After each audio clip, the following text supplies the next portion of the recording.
Hello there. A video just about shafts. Can that really be interesting? Well, I think so. Here's a breakdown of some of the unmissable information you're about to see. We'll start with the introduction as usual, and then we'll look at dating true temper shafts. What the? Well, that was the original plan, but as usual during the making of the video it became far longer than I'd envisaged, so I'm going to split it into two parts. Part 1 will cover how to date clubs based on the shaft, and Part 2 will be a more in-depth look at the dating evidence I use and some of the fascinating insights into the growth of the steel shaft. I've done previous videos on early steel shafts, including a fairly recent one looking at a number of pre- and post-war coated steel shafts, and it raised the question, can we date classic and vintage clubs just by looking at the shafts? In particular true temper shafts, which after all are far and away the most frequently encountered. Well, that's what I'm going to try and do in this video. Let's not beat about the bush with any more drivel, but let's get straight into the shaft identification and dating, as I'm sure that's what most of you have tuned in for. The dates given, while as accurate as I've been able to make them, aren't definitive, especially as to when a shaft stopped being produced, as there's practically no information about this anywhere. A few of the shafts by other makers will be included at the end of the section. Shafts will be shown in approximate date order. We'll see a quick view of the club head, then the shaft label with the model where known, what I believe to be the country of manufacture, and the date range as accurately as I can estimate it. If you want to know the details of the clubs, they're listed in the order of appearance in the video description. First club then, I estimate the shaft to be from the early 1930s. That it has a pyritone cover with incised marking and says made in USA, which means it's an early shaft produced in America, and so most likely predating the agreement between True Temper and Accles Pollock in the UK. I must apologise here as I don't have an example of this shaft, but it is one that's regularly mentioned in early adverts, the True Temper Master, seen here in an advert from 1933. Fortunately, it includes a graphic of the transfer that should appear on the shaft. Here we have an enamelled shaft incised with True Temper shaft and made in England. I've not seen many of this style. I would now, and this has a transfer or decal reading True Temper step down steel shaft. There could be additional text, but it's rubbed away. Another would, and that could be the same decal as the previous one.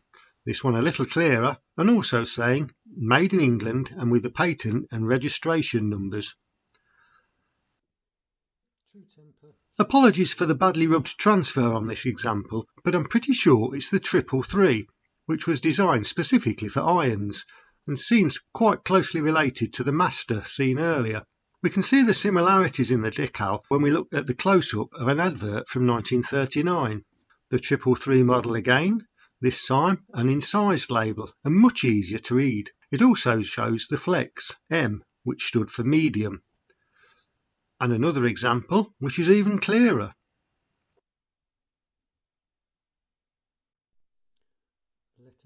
Finally, two more examples of the treble 3 showing S and M flexes, S being stiff and aimed at the professional player. Next is this model, which doesn't have a name on it, but is one of the most frequently encountered coated shafts in the UK. You can see the flex is written out in full on this example, whippy, which would be used for ladies' clubs as well as those looking for a flexible shaft. Another example, this time with a flex of medium.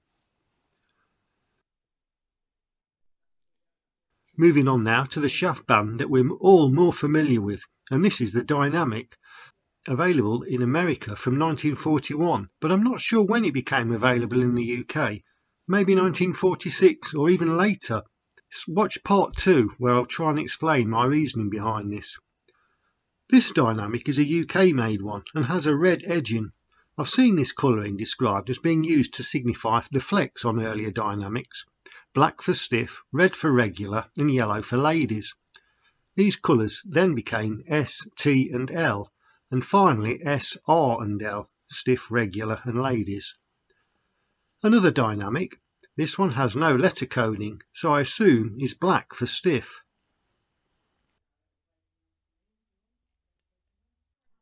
Moving on to one of the most evocative shaft names of all, the Rocket.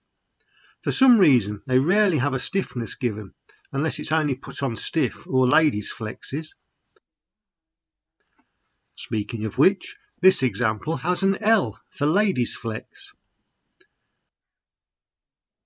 Now on to one of the most commonly encountered shafts in vintage and classic golf, at least in the UK, the True Temper Pro Fit. The earliest examples had a separate band for the flex as shown here, letter and colour coded. This was seen to be quickly replaced with a single band giving all the information as on this regular example. I said earlier that this video is primarily about UK produced True Temper shafts, but I'm going to include this advert as it shows the difference between shafts produced in the US and the UK. Dating to 1959, when the new Profit shaft had just come out, it lists 5 shafts: the Profit, Rocket, Meteor, Century and Star Maker. The last 3 I can't remember ever seeing in the UK, which makes me think that they were never produced by Accles and Pollock. Even the Rocket shaft uses a shaft band that I've never seen before, and I can't remember seeing it on any American clubs either. But was the Meteor made in some form? See the next shaft for what might be the equivalent. All the shafts seen so far have, as far as I know, been of the Premier standard. But here is an example of a second tier shaft, the 325 by True Temper. This advert shows that buyers could make a saving on clubs by opting for the 325 instead of the Profit. The late 1960s into the early 1970s witnessed a brief revolution in the form of aluminium shafts. True Temper were quick to respond, bringing back a classic name in the aluminium Rocket. The steel shaft took a few years to respond, but eventually did so in the form of lightweight steel shafts, True Temper's Dynalite being a very popular model. Another second tier shaft now, the Comet.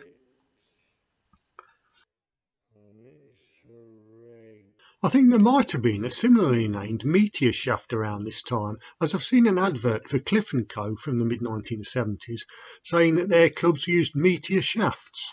No pictures though. The agreement between Accles and Pollock and True Temper ended in 1976, so I'd imagine that any shafts produced between 1977 to the end of the Classic era would have been made in America.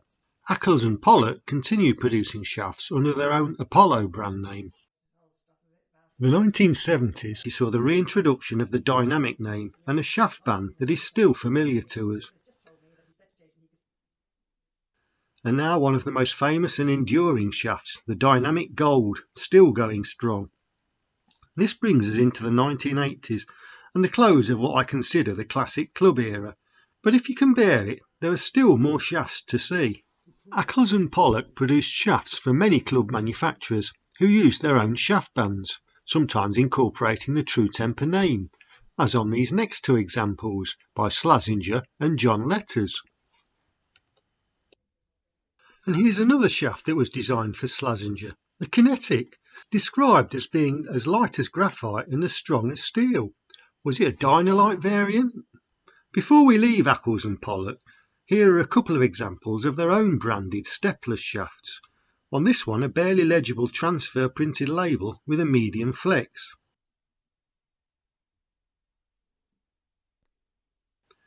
And here an incised example showing the stepless shaft.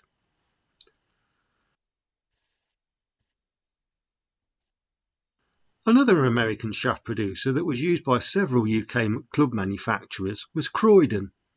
They introduced a new shaft around 1930 called the High Power. In the irons, this had a flared portion above where it entered the hosel. The shaft was then fused into the hosel, as shown in this advert from Golfdom, May 1931.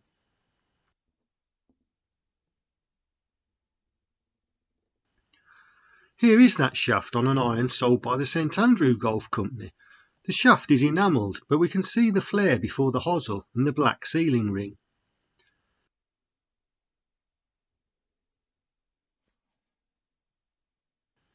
Here are 2 woods using the high power shaft with different flexes, stiff and semi. 2 unusual shafts to end. First, this shaft from Spalding, the True Temper shafts looked at so far have been step down shafts, but this one steps up around halfway along its length.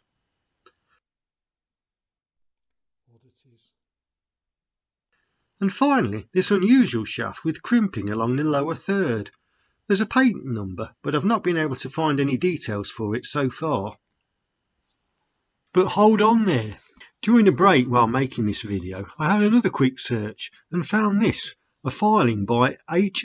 Allen in October 1936, and also a publication date of April 1938.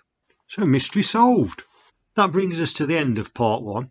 I hope you enjoyed it and found it useful enough that you'll be tempted to join me in part 2, which will follow soon, where we'll look at a multitude of adverts and trade notices that help with the dating of shafts in the first part. Well, thanks for watching, and I hope to see you next time. Bye!